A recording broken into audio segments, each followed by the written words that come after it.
Good morning. Today we can discuss a problem that is preparation of statement of profit and loss. അപ്പോൾ question ശരിക്കും ശ്രദ്ധിക്കുക എല്ലാവരും. ഓരോ item നിങ്ങൾക്ക് ആ പ്രോഫിറ്റ് ആൻഡ് ലോസ് അക്കൗണ്ടിൻ്റെ ഫോർമാറ്റ് ഓർമ്മ വരണം. ആദ്യം ഇൻകംസ് 2 ഹെഡിൽ വരും. ഏതാണ്? Revenue from operations. അതിൽ നിന്ന് എക്സൈസ് ഡ്യൂട്ടി മൈനസ് ചെയ്യാൻ മറക്കരുത്. പിന്നെ അതർ ഇൻകം. പിന്നെ എക്സ്പെൻസസ് എന്ന് പറയുന്നത് എല്ലാ ഹെഡ്സും കൃത്യമായ ഓർമ്മ വേണം. Cost of materials consumed, purchase of stock in trade, changes in inventories, then employee benefit expenses, finance cost, depreciation, other expenses. Okay, അപ്പോൾ നമ്മൾ നോക്കാൻ പോവുകയാണ്. First item stock of finished goods.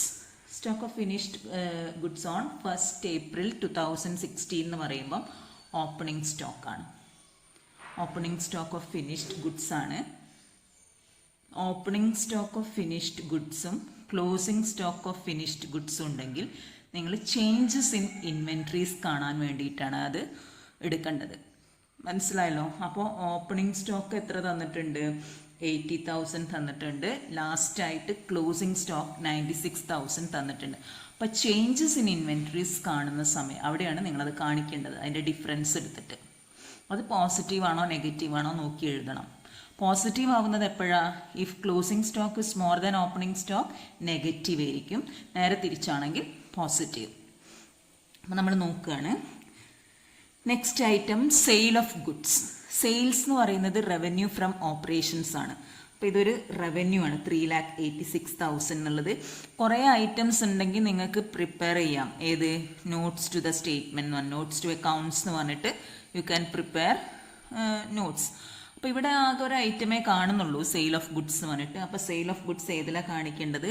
ഇൻകത്തിലാണ് വരിക. അത് റവന്യൂ ഫ്രം ഓപ്പറേഷൻസ് എന്നുള്ള ഹെഡിൽ. Then excise duty is given. അപ്പം please note excise duty is deducted from sale. അതായത് എക്സൈസ് ഡ്യൂട്ടി ഓൺ സെയിൽസ് ആണെങ്കിൽ നിങ്ങൾ എപ്പോഴും സെയിൽസിന് എക്സൈസ് ഡ്യൂട്ടി മൈനസ് ചെയ്യാൻ മറക്കരുത്. അപ്പം ഇവിടെ ശ്രദ്ധിക്കുക, സെയിൽ 3,86,000, എക്സൈസ് ഡ്യൂട്ടി 12,000. അപ്പം മൈനസ് ചെയ്തിട്ട് വേണം നിങ്ങൾ ഏതിൽ കാണിക്കാൻ? Statement of profit and loss അക്കൗണ്ടിൽ കാണിക്കാൻ. ഇതാ കണ്ടോളൂ. സ്റ്റേറ്റ്മെൻറ്റ് ഓഫ് കമ്പനീൻ്റെ പേര് എഴുതുക. Statement of profit and loss for the year ending. Date കൊടുക്കുക 31st March 2017. അപ്പോൾ 2 ഹെഡിലാണ് ഇൻകം കാണിക്കേണ്ടത്. റവന്യൂ ഫ്രം ഓപ്പറേഷൻസും അതർ ഇൻകം. അപ്പോൾ റവന്യൂ ഫ്രം ഓപ്പറേഷൻസിൽ വരുന്നത് ഏതാണ്? Sales 3,86,000 less excise duty 12,000. So net revenue from operations 3,74,000. മനസ്സിലായോ? അപ്പോൾ റവന്യൂ ഫ്രം ഓപ്പറേഷൻസ് വേറെ ഒന്നുമില്ല. Only 1 item is there. So you have to deduct excise duty from sales also. Okay, ഇനി നമ്മൾ അടുത്ത് നോക്കാൻ പോവാണ്. അടുത്ത ഐറ്റം എന്ന് പറയുന്നത് പർച്ചേസ് ഓഫ് റോ മെറ്റീരിയൽസ് തന്നിട്ടുണ്ട്. Purchase of stock in trade. നമ്മൾ പഠിച്ചത് പർച്ചേസ് ഓഫ് റോ മെറ്റീരിയൽസ് എന്ന് പറഞ്ഞിട്ടല്ല, റോ മെറ്റീരിയൽസ് കൺസ്യൂംഡ് എന്ന് പറയുന്നൊരു ഹെഡ് ഉണ്ടാവും. റോ മെറ്റീരിയൽസ് കൺസ്യൂംഡ് എന്ന് പറഞ്ഞാൽ എന്താ? Opening stock of raw materials, purchases of raw materials minus closing stock of raw materials ആണ്. അപ്പോൾ ഈ ഒരു പ്രോബ്ലത്തിൽ ഓപ്പണിംഗ് സ്റ്റോക്കും closing stock of raw materials തന്നിട്ടില്ല. റോ മെറ്റീരിയൽസ് ആണ്. Please note it. അപ്പോൾ ഇവിടെ പർച്ചേസസ് മാത്രം തന്നതുകൊണ്ട് നിങ്ങൾ എന്ത് ചെയ്യുക? പർച്ചേസ് ഓഫ് റോ മെറ്റീരിയൽസ് എന്ന് പറഞ്ഞ് കാണിക്കുക. മെറ്റീരിയൽസ് കൺസ്യൂംഡിൽ കണ്ടോളൂ. മെറ്റീരിയൽസ് കൺസ്യൂംഡ് എന്ന് പറഞ്ഞിട്ട് ഏത് മാത്രം കാണിക്കാനുള്ളൂ? Raw materials purchased 1,93,000. ക്ലിയർ ആണോ? Next item purchase of stock in trade is given in the question. Purchase of stock in trade എന്ന് പറഞ്ഞിട്ട് അടുത്തതായിട്ട് കാണിക്കുക. Purchase of stock in trade 20,400. അടുത്ത ഹെഡിങ് ചേഞ്ചസ് ഇൻ ഇൻവെൻട്രീസ് ആണ്. ഞാൻ പറഞ്ഞിട്ടുണ്ട് അവിടെ നിങ്ങൾ എടുക്കേണ്ടത് ഡിഫറൻസ് ബിറ്റ്വീൻ ഏതാണ്? Closing stock and opening stock. എപ്പോഴും നോട്ട് ചെയ്യുക, if closing stock is more than opening stock then it is a negative figure. അപ്പം ക്ലോസിംഗ് സ്റ്റോക്ക് 96,000ഉം ഓപ്പണിംഗ് സ്റ്റോക്ക് 80,000ഉം തന്നിട്ടുള്ളത്. അപ്പം 16,000 എന്ന് പറയുന്നത് നെഗറ്റീവ് ഫിഗർ ആയിട്ട് കാണിക്കണം. എപ്പോഴും closing stock if it is more than opening stock then it is a negative figure. Then next item ഇനി തന്നിരിക്കുന്നത് ശ്രദ്ധിക്കുക, സാലറീസ് ടു എംപ്ലോയീസ്. ഈ salaries to employees, wages to employees എല്ലാം എന്താണ്? എംപ്ലോയി ബെനിഫിറ്റ് എക്സ്പെൻസസ് ആണ്.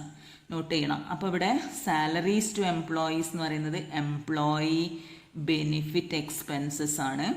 ഇൻട്രസ്റ്റ് ഓൺ ബോറോയിങ്സ് എന്ന് പറയുമ്പം finance cost ആണ്. ഡിവിഡൻറ്റ് റിസീവ്ഡ് ഫ്രം കമ്പനീസ് എന്നാണ്, ഇൻകം ആണത്. ഇൻകം ആകെ 2 ഹെഡേ ഉള്ളൂ, റവന്യൂ ഫ്രം ഓപ്പറേഷൻസും അതർ ഇൻകം. അപ്പം ഡിവിഡൻ്റ് ഒക്കെ ഓപ്പറേഷൻസ് ഉണ്ടാവുന്നതല്ല, അപ്പോൾ ഇതൊക്കെ അതർ ഇൻകത്തിലാണ് കാണിക്കേണ്ടത്. ഓക്കെ. ഇനി സ്റ്റാഫ് വെൽഫെയർ എക്സ്പെൻസസ് എന്ന് പറഞ്ഞാൽ അത് എന്താണ്? എംപ്ലോയി ബെനിഫിറ്റ് എക്സ്പെൻസ് ആണ്. Employee benefit expenses. Wages to employees എന്ന് പറഞ്ഞാലും employee benefit expense.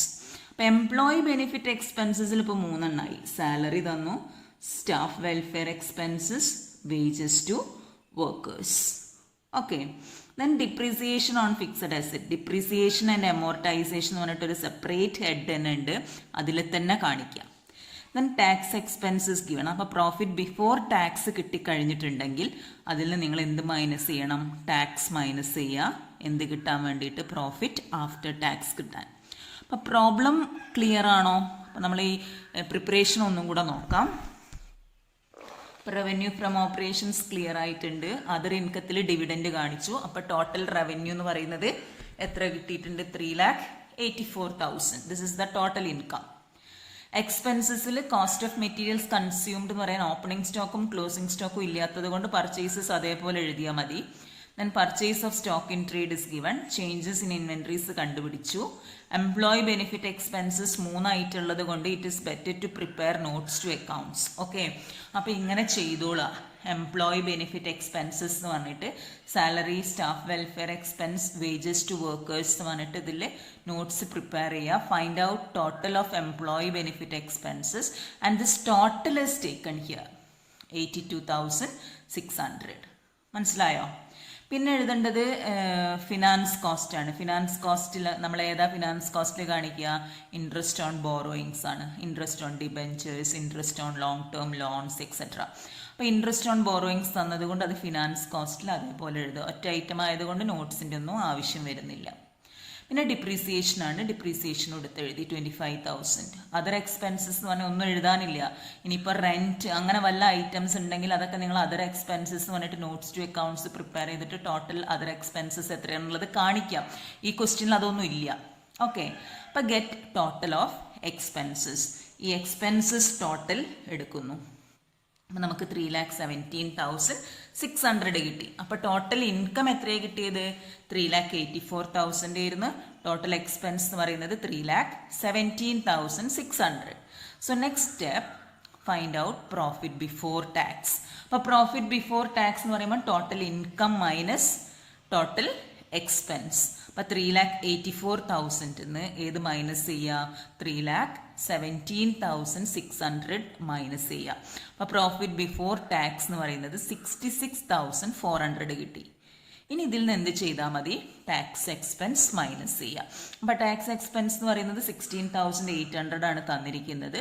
So profit after tax എന്ന് പറയുന്നത് എത്ര കിട്ടി? 49,600. ക്ലിയർ ആണോ? എന്തെങ്കിലും പ്രശ്നം ഉണ്ടെങ്കിൽ നിങ്ങൾക്ക് ചോദിക്കാം. എപ്പോഴും നമ്മൾ നെഗറ്റീവ് ഫിഗർ ഇങ്ങനെ ബ്രാക്കറ്റിൽ എഴുതുക ചെയ്യുക കേട്ടോ. അതൊന്ന് നോട്ട് ചെയ്താൽ മതി. അപ്പോൾ ആഡ് ചെയ്യുന്ന സമയത്ത് അത് മൈനസ് ചെയ്യാൻ മറന്നു പോകരുത്. അതൊന്നും ഞാൻ പറഞ്ഞു തരേണ്ട ആവശ്യമില്ലല്ലോ. Okay, thank you.